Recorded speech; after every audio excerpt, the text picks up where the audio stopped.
Hey everybody, welcome back. It's Jordan here. Today we're going to be taking a detailed look at the LEGO Harry Potter Hogwarts Express Collector's Edition, which is the third largest LEGO Harry Potter set ever created, with 5,129 pieces and retailing for a whopping $500 US, making it the most expensive LEGO Harry Potter set that has ever been released.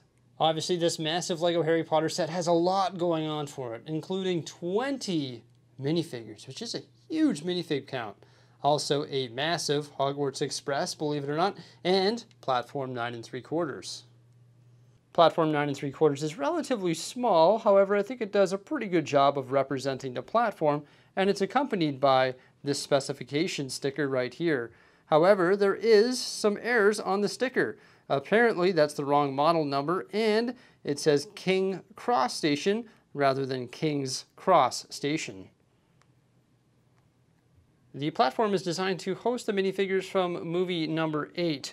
We have the adult Harry Potter and also Ginny Weasley. Then we have Lily Luna Potter, James Sirius Potter on the left here, and also Albus Severus Potter right there. It comes with 2 additional minifigures from this movie. They're right over here on the right-hand side, which is a Ravenclaw student and also a Hufflepuff student. However, I think this is a missed opportunity because there's actually some more characters found in this scene. And of course, this is the scene when Albus Severus Potter asks his father, "Dad, what if I'm put into Slytherin?" And you can see that quote on this stickered tile element right here. But my big question is where is Ron and Hermione and their family? Why do we get these 2 additional students, but we don't get Ron and Hermione from this scene? That's sort of strange. But the platform is definitely a fantastic design. It looks phenomenal. It might be a little bit small, but I think the point of this set was to get a nice Hogwarts Express, not a full-size platform. And when you put this in front of the train, it doesn't block the entire view of the train, and it does a good job of hosting our specifications plaque. It's fairly detailed. I love all the curved tile work and also all the jumpers available so that you can fill it full of students and minifigures. And you can see some nice hinge elements making these awesome archways that are covered in tile. Then once again, you've got that movie quote tiled in spot there, and also some details such as the Hogwarts Express 9 3/4 sticker elements on either side, and also the 9 3/4 flag element there. And then we've got some lights just above and all sorts of unique detail down here as well with the masonry bricks, arches, and these elements here that are actually snot bricked in place, and same with these ones here. And when you flip it around to the back side, you can see once again there's more of those sticker elements there, and we have these large uprights that sort of go over the train and curve over top of them. I thought that was a really clever building technique. Also, it's sort of cool how this was built. You build the base for it, and then you build this as a separate module, and you actually build it upside down, and then you pop it into place. So overall, I think the platform is a very good design. A lot of people want it to be larger. I think I'm satisfied with it at this point. It would have been cool, I guess, maybe if it was a little bit larger, maybe if they completed the arches on this side as well, and extended this a little bit longer and had one more arch on either side. That might have made it a little bit more complete, but once again, I think there's another missed opportunity there by having these minifigures, but not Hermione and Ron and their family. I think they could replace some of these students, even though they come with really cool torsos and also some nice printed tile elements, which are Hogwarts Express tickets. You also get these 2 trolleys for the platform as well, which are some nice accessories. You can see there's a crate on this one here. Inside the crate, there's a sticker element there with some folded clothes, along with a wand inside the wand box. So they must have just finished up at Ollivander's. I guess the correct terminology is trunk, not crate, but you can see there's one that's sort of metallic right here. It's got the owl on top, and also another one of those tile tickets. And inside there, we've got some Ravenclaw colors. Now on the back side of the platform, you'll see it is quite hollow with some of those arch elements. You'll also notice some Technic elements. That's because the platform can actually clip right into the train track that hosts the Hogwarts Express. And the track offers those 1x4 Technic bricks on either side. So as you can see, there's lots of different places where you can position your platform. And the 7 minifigures that we have on the platform all have alternate faces. Sort of a little bit more concerned, like, oh no, I'm leaving my parents and heading to Hogwarts. And of course, the students have alternate faces over here as well. So when you position the platform in front of the train, it sort of blocks the train. But if you put it behind, then you don't see the specifications plaque. So it's sort of a fine line of how you want to display this thing. I haven't really decided where I'm going to position mine and how I'm going to display it. Maybe it could just be behind it. However, if it's behind it, then once again, you don't see that specifications plaque. It looks sort of incomplete and sort of defeats the purpose of it. If displayed behind it, I would love for it to be full length. That would be really cool if the platform matched the length of the actual track, especially when you're displaying it behind. But if you're bringing it to the foreground, then it definitely makes sense to have it the size that it is. I think it's a good platform. I've got mixed feelings about the size of it. I like it for some reasons and I don't like it for other reasons. In addition to that, you also get the larger 8x16 printed tile here, which represents a ticket for the Hogwarts Express. The Hogwarts Express train on this massive track is huge. 120 centimeters or 47 inches long approximately. So I think the main question for a lot of collectors is, how am I going to afford this thing? And when I do buy it and build it, where am I going to be able to display it? Because it's huge. Not everybody's going to have a shelf like the one that we have above our parts here that's super long, or a windowsill that's as long as the Titanic. So this thing is going to be extremely difficult to display. I would probably recommend getting a floating shelf from IKEA, one of the LAC floating shelves, or you could string it along the top of multiple bill units or PAX units. That's what we have here in the Lego room. So those are the 4 options that I have when it comes to displaying this thing. The custom built track was pretty repetitive, but it was a pretty fun build. I really enjoyed it. Now, the track itself is way bigger or wider than RC track, meaning that this train does not fit on your standard RC track, and it cannot be motorized. It is not compatible with Lego RC trains. The train very much does roll on said track, and in fact, the locomotive has a really cool function down there for its wheels, and there's also a crank at the top that you can turn to spin said wheels. However, it does have these little podiums right here, and those are intended to lock in the locomotive at the front of the track. In all honesty, if you want a motorized Hogwarts Express, it's pretty easy. Just buy the existing set that came out a number of years ago. Head over to rebrickable.com and check out the instructions produced by Moonman Bricks, and you're going to be able to very easily motorize your Hogwarts Express. I use 2, so I've got 2 passenger cars and also a customized trolley car on the very end, but it's going to be a lot cheaper than buying that new train. The new train is not a motorized city set. It's not what it's designed to be. They sort of already gave us that, so they weren't going to recreate what they already produced. It's more of like an adult collectible. So that one there is more of a display piece that is for Harry Potter fanatics, whereas this one here is more like a Lego city set that is very easy to motorize, once again using those instructions from rebrickable.com. But the locomotive is absolutely massive, and there's a lot of great building techniques that went into creating this beauty right here. There's a sticker element that is curved on the front. I sort of wish that was print. However, there are some print elements on the side here. That's a Hogwarts Castle, one on either side. And I really like the way the locomotive sort of tapers toward the front. And then there's these yellow Technic components that just sort of blend in perfectly with the tapering of all of these different curved slopes and cheese wedges to get all these nice angles. And then there's the nice flex tubing running all the way back toward the cab.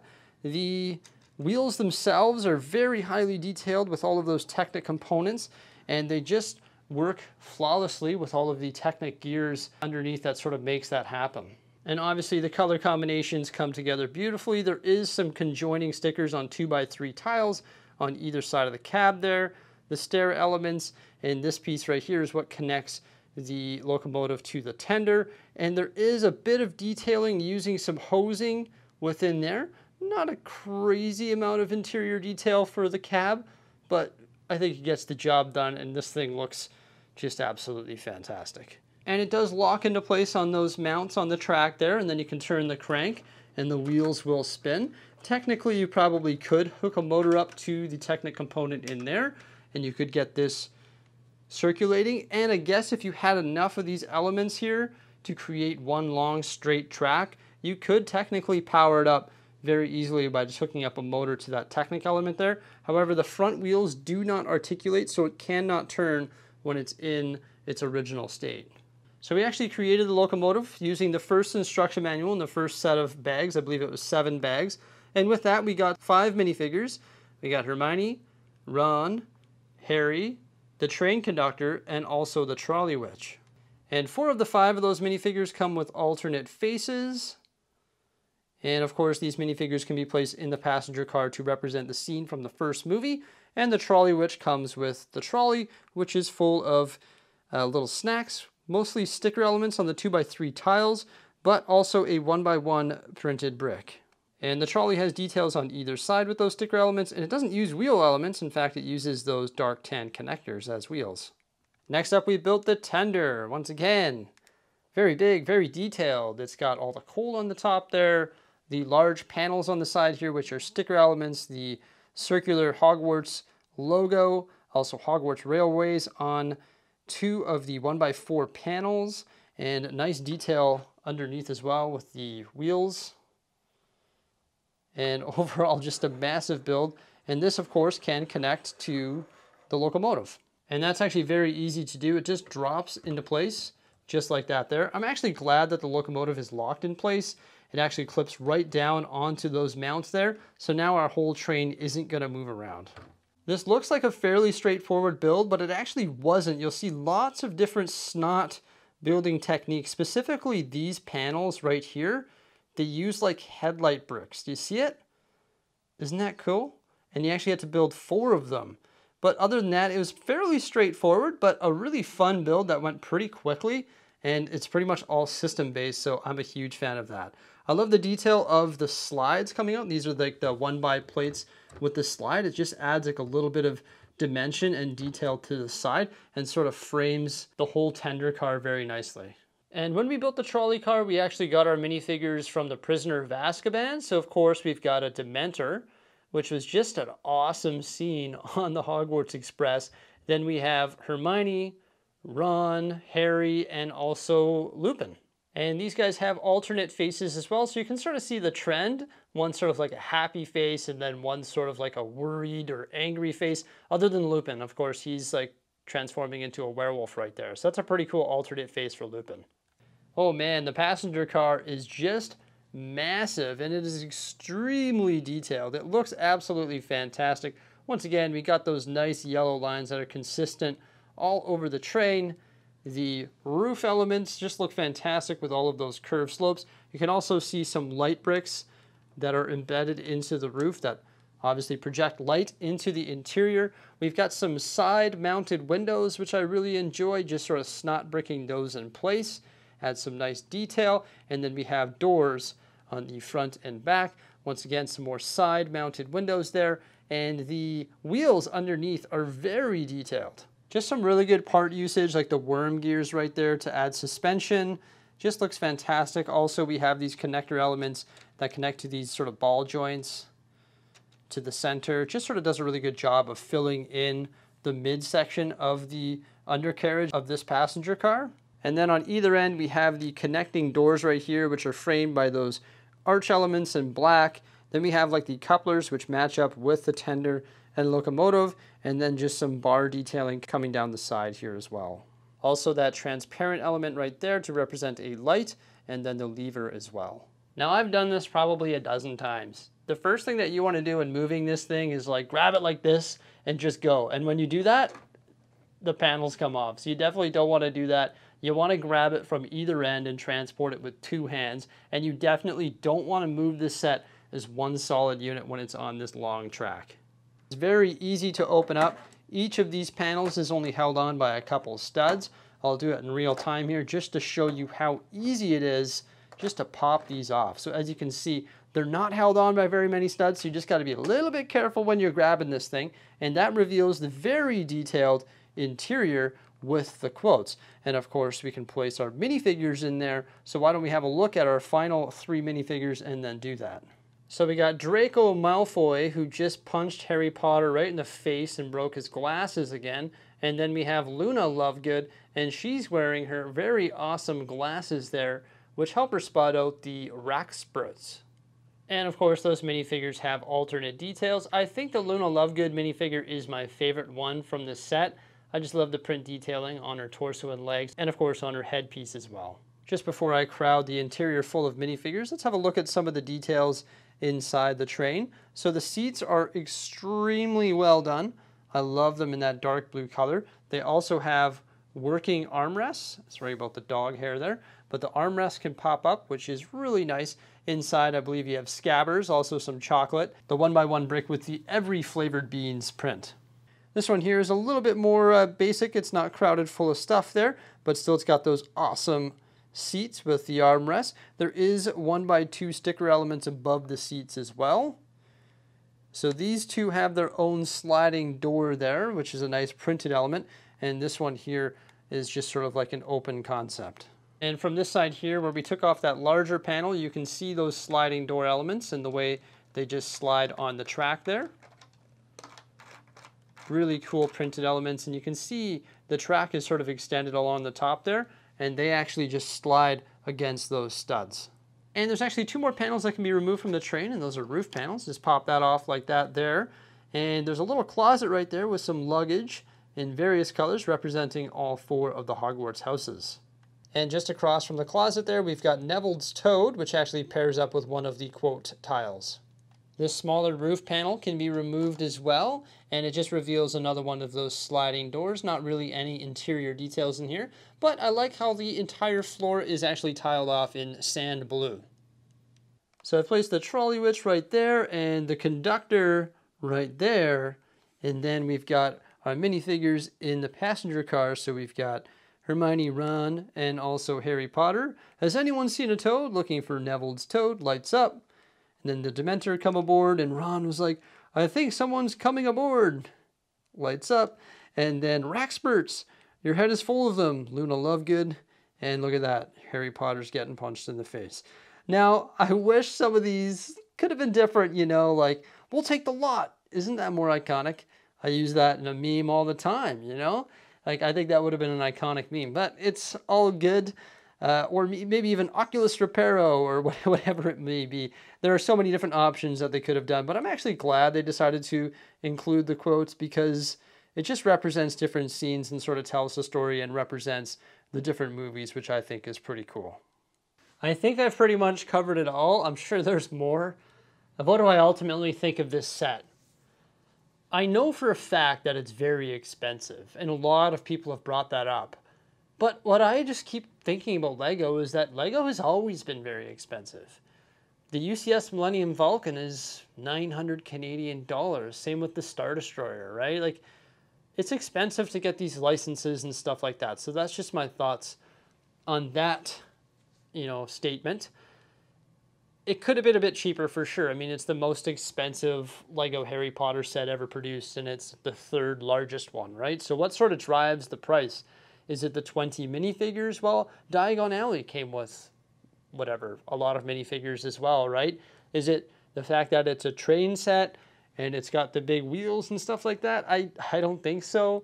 I think it's just the rising price of everything in the world right now that's sort of driving the price of this Lego up. And also, I think Lego is trying to appeal to an adult collectible with this particular set. So who's going to buy it? You know, AFOLs, that's who's going to buy it. Adult fans of Lego that are Harry Potter fans. That's the market that this appeals to. And it's not like Lego is only appealing to that market with its products. It produces different sets at different values for all the different demographics. For example, if you wanted to get a train that runs on RC track, then once again, you can get the older set and you can very easily convert it to a train that runs on RC track, no problem. So I think because they did that, they were looking to do something different that was more of like a display piece that people just want to have on their mantle or on their floating shelf or somewhere in their Lego room or somewhere in their office or someone in their, you know, in their den or something like that with all their Harry Potter books or whatever it may be. So I just think that the point of this was to be a really cool display piece. It wasn't designed to be powered up and moving around in a Lego city because the thing is massive. In order to power it up and move it in a Lego city, it'd have to be substantially smaller.